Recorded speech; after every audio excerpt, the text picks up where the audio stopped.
macam ni, korang macam ni, korang macam ni.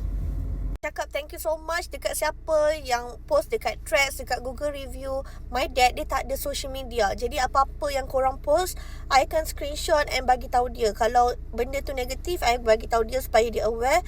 Kalau benda tu positif, of course dia sebagai owner, dia sangat-sangat happy. And sebagai anak dia yang content creator, sometimes I cakap dekat my dad, apa kata I macam wawakan lah supaya dia viral. Tapi sebagai orang tua, dia tak suka benda tu. Dia tak suka customer menunggu. Faham tak? Kalau orang tu tunggu, dia rasa tak sedap hati.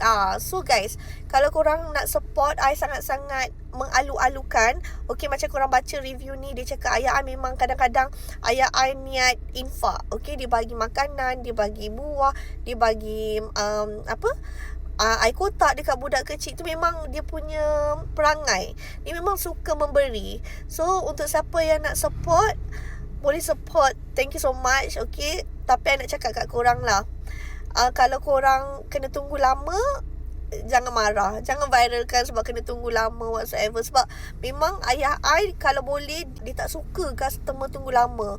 Pekerja kita, I rasa dah nak 10 orang, tapi tetap tak cukup nak cater. So guys, thank you so much untuk siapa yang support.